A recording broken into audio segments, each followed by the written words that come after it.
Alors déjà, il faut rappeler le principe qui est en vigueur en matière de commerce. En réalité, chez nous, nous avons un principe de liberté du prix de vente et donc liberté de concurrence. Nos textes, notamment la loi de novembre 2016 sur la concurrence, le commerce et la concurrence, donnent la possibilité à l'État, dans des situations particulières, pour des produits particuliers, d'instruire le ministre de l'Industrie et du Commerce pour prendre un arrêté pour fixer une limite au prix de certains produits. Aujourd'hui, le ciment dont vous parlez n'est pas un produit qui fait l'objet d'un prix contrôlé, figé. Contrairement, par exemple, au prix de la baguette, qui fait l'objet d'un arrêté qui a décidé, qui a imposé la limite du prix de la baguette selon son poids. Donc c'est ça comme principe. Liberté de concurrence entre les différents acteurs, mais quand la situation l'impose, l'État peut venir et le faire. Sur le ciment, nous avons rencontré les différents acteurs. Aujourd'hui, il est clair que le prix de sortie d'usine du ciment n'a pas changé. Nous avons parlé aux acteurs, nous les avons reçus et nous avons maintenu le dialogue avec eux. Ce qui se passe, c'est entre sortie d'usine où le prix n'a pas changé et dans le magasin, pourquoi ça change? Le principal élément qui devrait justifier ça, c'est la hausse du prix du transport, puisque le transport dépend du gasoil dont le prix a augmenté, n'est-ce pas? Donc, aujourd'hui, les services du ministère du Commerce font de la pédagogie sur le terrain. On est en échange, en discussion permanente avec les distributeurs pour s'assurer qu'on revienne à la raison. Nous avons donné une indication des prix par zone, parce que le transport de Cotonou à Balanville n'est pas le même que de Cotonou à Dassa, par exemple. Avant la crise, le prix du ciment à Balanville était différent à Cotonou. Donc, ne perdons pas le fil des choses. Ce qu'il y a, c'est qu'il y a de la surenchère. Ainsi, monsieur le ministre. Mais C'est une préoccupation des populations. Alors, cette préoccupation, on peut la traiter, mais ce n'est pas ça le plus important aujourd'hui. Et je vais vous expliquer en 2 mots pourquoi. Quand vous importez les hydrocarbures, tout ne vient pas le port. Il est donc facile d'établir un système de péréquation qui permet de donner une subvention à celui qui amène l'hydrocarbure jusqu'au bout en Dali, comparé à celui qui s'arrête à Cotonou. Mais si un cimentier, selon qu'il soit à Lokossa ou à Olibolo, il n'a pas les mêmes coûts de transport. Donc, c'est beaucoup plus complexe à établir à un produit dont la production est sur le territoire et peut se localiser à des endroits donnés. Où nous allons utiliser les dispositions de la loi de novembre 2016 qui permet de fixer par arrêté certains prix et donc de sanctionner, y compris peine de prison à ceux qui ne font pas respecter ces prix. Je dis la plupart des pays, je n'ai pas exclu le Bénin, sont menacés de famine. Pour plusieurs raisons, dont la principale, c'est que le prix des intrants agricoles n'arrête de monter. Il n'y en a pas assez et ça, le prix monte. Le Bénin a réussi à sécuriser les produits, donc les intrants, à un prix donné. Je prends l'engrais, l'urée, qui est un des intrants les plus utilisés pour toute production, y compris pour le maïs. Pour la campagne passée, 2021-22, le paysan avait accès au sac de 50 kilos à 12 000 francs. Aujourd'hui, le même sac revient à près de 40 000 francs le sac. Quel paysan a la capacité d'acheter le sac d'engrais qui passe de 12 000 à 40 000? Et même ceux qui pourraient l'acheter, ils n'en ont pas. Il n'y en a pas.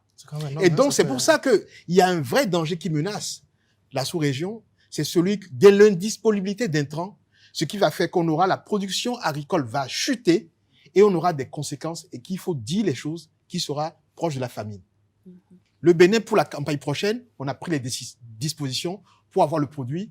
Le chef de l'État a donné des instructions et le Conseil travaille sur les mesures d'accompagnement pour baisser significativement le prix de l'intrant. Nous allons, je pense, dès le mercredi prochain, faire des annonces, encore une fois, pour permettre à nos producteurs de maïs, mil, sorgho, etc., d'avoir accès aux intrants à des prix très, très bas pour être en capacité d'avoir de la production.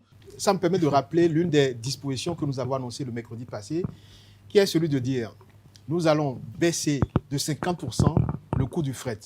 Juste très rapidement, quand vous importez un produit, vous arrivez à la douane, le taux à appliquer s'applique sur le coût d'achat du produit plus l'assurance et le fret. Comme M. Taïrou l'a dit tout à l'heure, le fret a augmenté.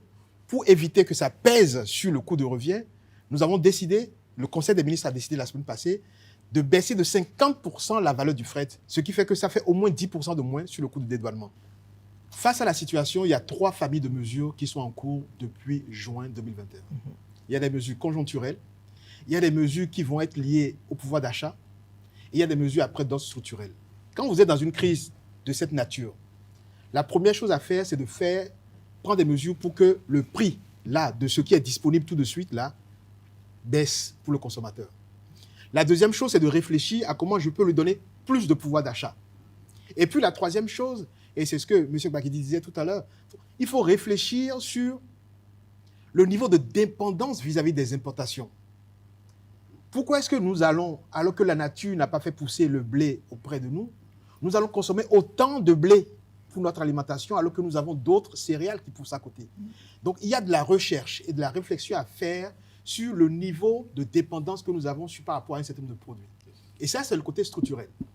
Venons sur la conjoncture. La conjoncture, c'est toutes les mesures pour baisser les prix. Tout à l'heure, vous avez raison. Les 10% d'effet, c'est au niveau macro sur les produits, mais sur le blé, vous avez exactement raison. On a baissé de 11%. Il y a des produits sur lesquels l'effet va jusqu'à 15% et d'autres à 8%. Donc, en moyenne, au moins 10% de baisse de droits de douane. Sur le pouvoir d'achat, comment faire pour que les gens aient plus d'argent?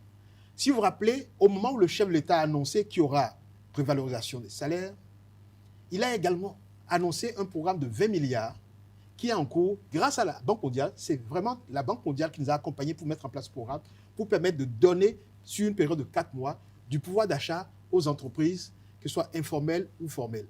C'est plus de 28 000 entreprises formelles ou formelles qui bénéficient de ce dispositif. Donc, de l'argent donné grâce à la Banque mondiale, sous leur supervision, donc du pouvoir d'achat qui est donné aux entreprises du secteur formel. Le débat sur l'augmentation des salaires a été lancé. Il y a deux aspects. Au niveau de la fonction publique, le chef d'État a mis en place une commission qui a travaillé, qui lui a présenté un premier rapport. Et je ne trahis rien en vous disant que quand on a présenté le rapport, le chef de l'État a estimé que ce que nous avons fait n'était pas suffisant. Il a dit non, si moi, chef de l'État, je dois annoncer aux partenaires sociaux qu'on augmente les salaires, il faut que ce soit du concret. Vous savez, il y a un pays qui vient d'annoncer, juste, je pense hier, une hausse du SMIC, du salaire minimum. Mais on parle de quelques, on va dire l'équivalent de quelques francs CFA par mois. Nous ne voulons pas faire quelque chose de cette nature. Donc, il faut faire les analyses, regarder quelles sont les possibilités que nous avons et regarder les conséquences et faire quelque chose de bien. Je vous rassure, dès l'annonce de la hausse des salaires pour les fonctionnaires, nous avons fait un travail qui a été retoqué dans le bon sens pour les travailleurs par le chef de l'État, qui a demandé d'aller plus loin. Et très rapidement, nous allons, dans la suite des discussions que nous avons avec les partenaires sociaux, aller vers une conclusion qui ne sera que favorable aux travailleurs. De l'autre côté, pour ceux qui sont du secteur privé, la question de base est sur le salaire minimum, le SMIC. Oui. Pareil, les discussions sont en place.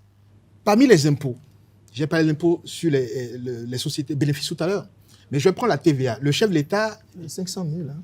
Les chefs de l'État, très souvent, prend l'impôt, la TVA, en disant, même le Béninois de la fin fond du plus petit village du Bénin, quand il achète de la friperie, donc le Hachuta, ben, quelque part, il a contribué sur la TVA qui est sur la friperie.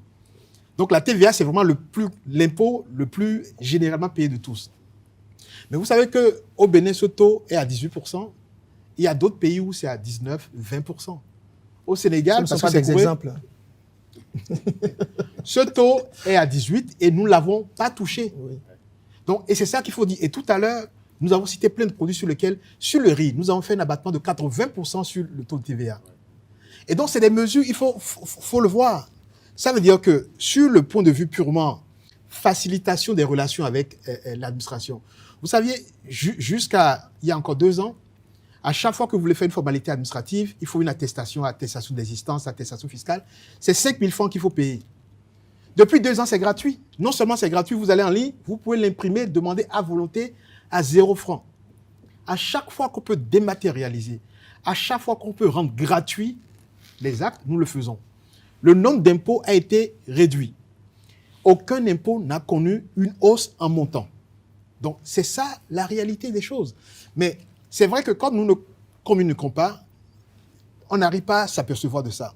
Tout à l'heure, j'ai dit que le nombre de contribuables est passé à augmenter de quasiment 40%. Ça veut dire que des personnes nouvelles contribuent sur un impôt dont le montant n'a pas augmenté. Si nous continuons ce travail de tirer les personnes vers le formel, notre ambition, c'est que par exemple le taux d'impôt sur les bénéfices qui est à 30%, pourquoi pas 20%?